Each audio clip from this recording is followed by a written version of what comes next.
Hi, good morning, everybody. Welcome to the Redneck Wood Shop. Actually, inside the Redneck abode this morning and putting up a little bit of sugar.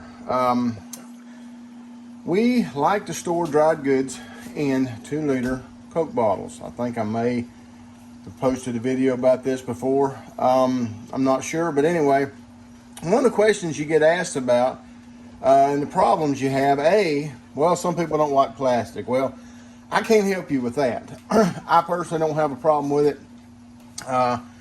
These bottles come with Coca-Cola and Sundrop and other drinks in them, and you know that stuff's like first cousin to battery acid anyway. So if that won't eat through it, I'm not too worried about sugar and lentils and dried beans and things of that nature. We don't drink these very much. Our daughter saves them for me. We might buy 10 of these a year. Excuse me, for a family dinner or something like that. But she saves them for us, and so we have no problem using them for storage. If you don't like plastic, you know, then you might as well cut her off now, because you know, obviously we can't do anything about that. But one of the biggest other problems is the size of that neck and the size of that bottle.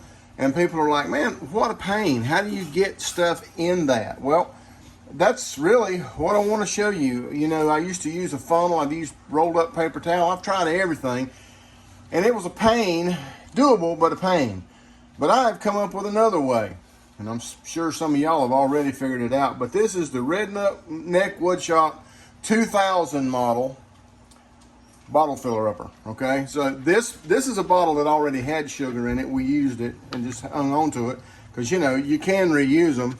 This is a 20-ounce Coke bottle. Now, I am not going to take this apart because I'm doing this one-handed basically. But what has happened here is I removed the lid from this Coke bottle and I cut the top out of it carefully with a razor. And then I flipped it upside down and I screwed it back on the Coke bottle upside down with the top cut out. Down about halfway or so. You know, it's a little aggravating, but it's not hard.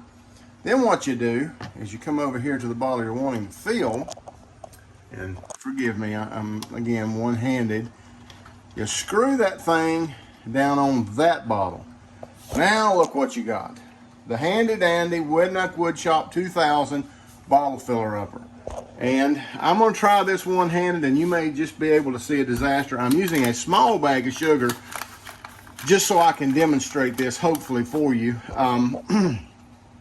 Normally we buy it in 25-pound bags, but this is a 4-pound bag of sugar, and you just pour it in there. And look at how well that works, because the neck is the exact same size. You don't have the lumping now. I mean, you don't have the bottlenecking with a smaller funnel. Now, the thing you do have sometimes, obviously, is a lump. And you know, this is Dollar General sugar.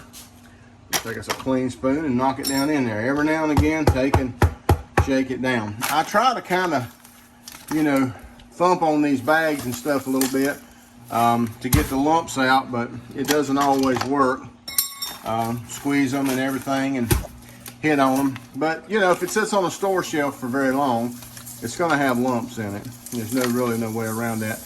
And that is the main reason that when you store sugar in this way, or really any other way, that you never want to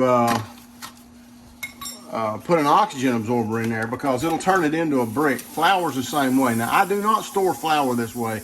I found it to be a super pain to do this with flour. It's just too dusty and all. But see how easily you can get that in there? And I store flour in a different way. That was a big old lump. That's no problem.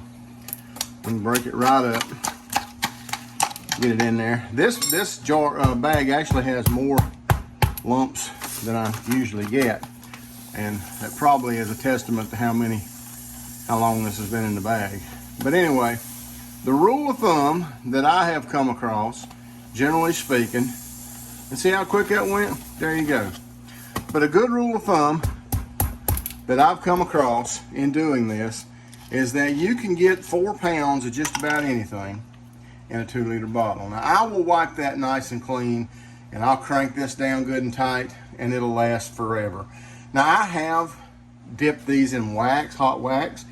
That'll really give you a great seal, but it does render your bottle basically one use because that hot wax will deform the plastic oftentimes, and you can get it back open no problem, but it's hard to reuse it again. So I stopped doing that. I found these to be airtight. When I use beans or rice or anything like that, I drop a, I fill it up, I get it pretty full, I keep tamping it down, get it to go down, get as much in it as I can, and then the very last thing I do, I don't fill the neck completely up, and I tuck an oxygen absorber down in there and crank it down tight. And you go back the next day and this thing gets all crinkled in where it's, absorbed all the air in that bottle, oxygen in that bottle, and it stays sealed. I've got bottles like that that are 5 and 6 years old that are sealed that good. So, and I've taken them out at that age, and the product in them is just as good as the day it was put in.